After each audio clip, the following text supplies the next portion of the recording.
परशुराम केंद्रे, भारतीय जनता पार्टी छत्रपती संभाजीनगर महानगरपालिका निवडणूक 2026 यासाठी प्रभाग क्रमांक 27मधून भारतीय जनता पार्टीच्या चिन्हावर आमच्या भारतीय जनता पार्टीच्या वतीनं या ठिकाणी निवडणूक लढवित आहे. माझ्यासोबत अ गटातून सौ दया कैलास गायकवाड, ब गटातून मी गोविंद परशुराम केंद्रे, क गटातून सौ सुनीता संजय साळुंके पाटील आणि ड गटातून रेणुकादास दत्तपंत वैद्य असे आम्ही पॅनलसहित भारतीय जनता पार्टीच्या कमळ या चिन्हावर निवडणूक लढवित आहोत. कोणकोणते मुद्दे आहे वार्डामध्ये या ठिकाणी पाण्याचा प्रश्न आहे आणि तो प्रश्न त्याचबरोबर रस्त्याचा प्रश्न आहे आणि बाकी ज्या गोष्टी आहेत, शौचालय नवीन झाले पाहिजे अशा प्रकारचे प्रश्न आहेत. त्या प्रश्नावर आम्ही माननीय नामदार अतुलजी सावे साहेब यांच्या वतीनं या शहराचं, या प्रभागाचा पाणी प्रश्न तर अगदी सुटण्यावर आलेला आहे आणि उर्वरित मुद्देसुद्धा आम्ही सोडवण्यासाठी या ठिकाणी कटिबद्ध राहूया. आपण किती वर्षापासून पक्षासोबत आहेत आणि आपलं सामाजिक कार्य वगैरे काय आहे? मी भारतीय जनता पार्टीला अखिल भारतीय विद्यार्थी परिषदेचं पासून सुरुवात केलेली आहे. मी माझं इंजिनिअरिंग करत असताना नांदेडला ABVP या आमच्या शाखेपासून सुरुवात केलेली आहे आणि त्यानंतर 1995 पासून या शहरामध्ये भारतीय जनता पार्टी युवा मोर्चाचा मंडळाचा पदाधिकारी, मंडळाचा सरचिटणीस, मदरवाडीचा मंडळाध्यक्ष 2 वेळ, शहराचा सरचिटणीस, OBC मोर्चा शहर जिल्हा अध्यक्ष, लोकसभा विस्तारक आणि सध्या संघटनेमध्ये भारतीय जनता पार्टी शहर जिल्हा उपाध्यक्ष म्हणून कार्यरत. आपण इंजिनिअरिंग क्षेत्रामधली पदवी संपादन केलेली आहे.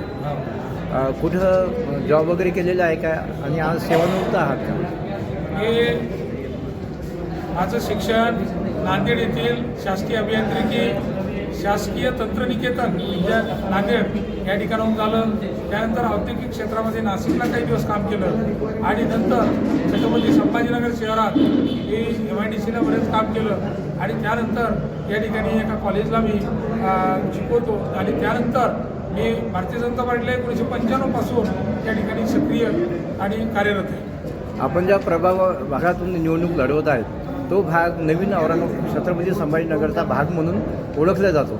या नवीन परिसरामधल्या अनेक समस्या आहेत. त्यापैकी विद्यार्थ्यांची जी युवकांची विद्यार्थ्यांची समस्या आहे की त्यांना रोजगार पाहिजे आहे. त्यासाठी आपण काय करणार?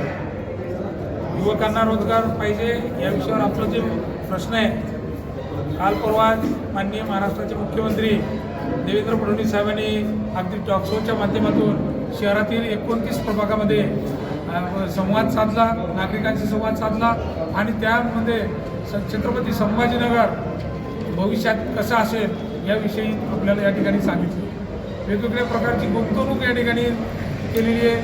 औद्योगिक क्षेत्रामध्ये तरुणांसाठी रोजगार उपलब्ध व्हावा म्हणून या ठिकाणी मोठ्या औद्योगिक क्षेत्राशी वेगवेगळ्या देशाशी संपर्क साधून या बारीक सिटी आहे, बिडकीन कॅरिडोर, दिल्ली कॅरिडोर आहे, या सगळ्या क्षेत्रामध्ये मोठ्या पद्धतीनं गुंतवणूक आणि मग रोजगारांसाठी तरुणांसाठी या ठिकाणी कामाच्या स्वरूपात या ठिकाणी रोजगार उपलब्ध करण्याचं या शहरामधील नेते आणि महाराष्ट्राचे मुख्यमंत्री या ठिकाणी कार्यरत आहे.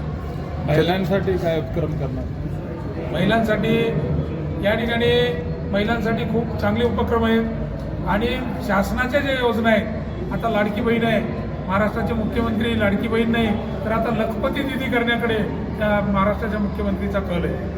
या आमच्या लाडक्या बहिणींच्या माध्यमातून महिलांसाठी, मुलींसाठी एक चांगल्या पद्धतीचा रोजगार उपलब्ध व्हावा अशा प्रकारचे गृहउद्योग आहेत, काही औद्योगिक क्षेत्रातले उद्योग आहेत. या उद्योगाला पूरक असं सप्लिमेंटरी त्याला आपण म्हणतो कॉटेज इंडस्ट्री, स्मॉल इंडस्ट्री या माध्यमातून महिलांना स्वयंपूर्ण करणं, बचत गटाच्या माध्यमातून स्वयंपूर्ण करणं, त्यांना आर्थिक सहाय्य मिळवून देणं, माननीय प्रधानमंत्र्यांच्या संकल्पनेतून या ठिकाणी आम्ही वार्डामध्ये सुद्धा, आमच्या प्रभागामध्ये सुद्धा या योजना महिलांसाठी राबवूया एवढं या ठिकाणी सांगतो. इंडस्ट्रीयल हब म्हणून छत्रपती संभाजीनगर तर सुपरिचित आहेच. त्याचबरोबर सध्या एज्युकेशन हब म्हणून सुद्धा छत्रपती संभाजीनगरचं नाव पुढे येत आहे. विद्यार्थ्यांच्याही अनेक समस्या आहेत, विद्यापीठामधल्या विद्यार्थी त्यांच्याही समस्या आहेत. त्या संदर्भात एक नगरसेवक म्हणून आपलं क्षेत्र जरी मर्यादित असलं तरी आपण विद्यापीठाच्या लेवलला आपण काही काम करू शकतो. तर त्यांच्याही समस्या आपण कशा सोडवाल? बरोबर आहे. ग्रामीण भागातून मराठवाड्यातला जो विद्यार्थी या ठिकाणी शिकण्यासाठी येतो त्या विद्यार्थ्यांसाठी चांगल्या वसतिगृहाची सोय मिळावी, त्यांना चांगलं दर्जेदार शिक्षण मिळावं, चांगलं ग्रंथालय असावं, जेणेकरून हे मुलं उच्च शिक्षित होतील, चांगल्या MPSC UPSC या ग्रामीण भागाच्या मुलांना त्या सुविधा मिळाल्या पाहिजे. अशा प्रकारचा संकल्प मुख्यमंत्र्याचा आहे. चांगल्या प्रकारचं शिक्षण आणि लहान मुलांना विशेषतः महानगरपालिकेच्या माध्यमातून जे आमचे ग्रामीण आपले गरीब आणि वंचित घटक आहेत या घटकांच्या मुलांना डिजिटल शाळा महानगरपालिकेच्या झाल्या पाहिजे. कारण लहान मुलं त्यांना संस्कार चांगले मिळाले, शिक्षण चांगलं मिळालं, त्यांचा पाया पक्का राहिला तर भविष्यातले नागरिक चांगले घडतील. याच्यासाठी सुद्धा आम्ही काम करू. विद्यापीठाच्या मुलांसाठी तर आमचं केंद्र सरकार, राज्य सरकार, UGCच्या माध्यमातून त्या ठिकाणी आहेत. आमचे सिनेट मेंबर भरपूर आहेत, त्या ठिकाणी कार्यरत आहेत. पण ग्रामीण भागातल्या मुलांच्या बरोबर या आमच्या ही वस्ती मध्यमवर्गीयांची, आमचा जो गारखेडा शिवाजीनगर हे जो भाग आहे हा मध्यमवर्गीयांचा आहे. या ठिकाणी कामगार वस्ती आहे, म्हणून गुणवंत कामगारांच्या मुलांच्या ज्या सोयी आहेत त्या राज्य सरकारच्या माध्यमातून आम्ही या ठिकाणी कामगार कल्याण माध्यम अशा प्रकारचा संकल्प आम्ही या ठिकाणी करणार आहोत. आणि विशेष एक सांगावंसं वाटतं की गारखेडा परिसरामध्ये अगदी आपल्या मराठवाड्याने महाराष्ट्रामध्ये नाव होईल अशा प्रकारचं मोठं नामांकित कारगिल स्मृतिवन या ठिकाणी आता ते आपलं कार्यरत होतं आहे. माननीय आमदार अतुलजी सावे साहेबांनी राज्य सरकारकडून 12 कोटी रुपयाचा निधी मिळवून त्या ठिकाणी कारगिल स्मृतिवन बनवलं. त्याचं कारण असं आहे की आपले जे मुलं आहेत हे जे लहान मुलं शिकतात त्या मुलांना देशभक्तीपर आणि कारगिलमध्ये जे शहीद झालेले आहेत त्या शहीद सर्व जवानांचा त्या ठिकाणी एक घटनाक्रम, त्यांचं पूर्ण नाव, त्यांचं पूर्ण डिटेल्स,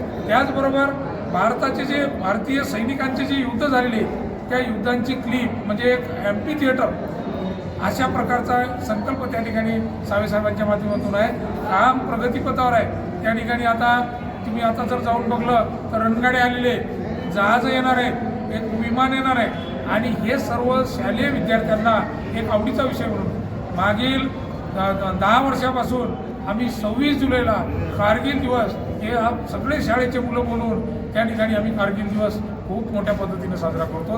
हे एक शहरातलं आगळं वेगळा विषय आणि ते एक आता सध्याचे काम चालू आहे ते पूर्णत्वास आल्याच्या नंतर या ठिकाणी लोक बघायला येतील, लोक चांगल्या पद्धतीने येतील. त्या ठिकाणी एक उद्यानसुद्धा बनवलेलं आहे, वॉकिंग ट्रॅकसुद्धा आहे आणि वृक्ष लागवड मोठ्या पद्धतीने केलेली आहे. सुंदर असं उद्यान आणि आपल्या देशांच्या आपल्या वीर जवानांचं स्मरण त्या ठिकाणी होईल अशा प्रकारचा संकल्प माननीय आमदार अतुलजी सावे साहेबांच्या माध्यमातून त्या ठिकाणी साकार होतो. भ्रष्टाचार रोखण्यासाठी काय नीती आहे तुमची?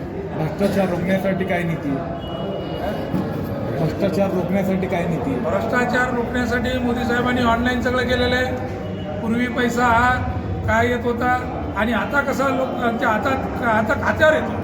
जो तुम्हाला अनुदान आहे ते सगळं खात्यावर येतं आहे. त्यामुळे मधला जो मार्ग होता वेगळा तो मार्ग आपोआपच बंद झालेला आहे आणि तुमचं आता ऑनलाईनच्या पद्धतीनं तुम्हाला कुठंच कॅश घेऊन फिरायची गरज नाही. तुम्ही नेट बँकिंगच्या माध्यमातून इकडे तिकडे पैसा देतो.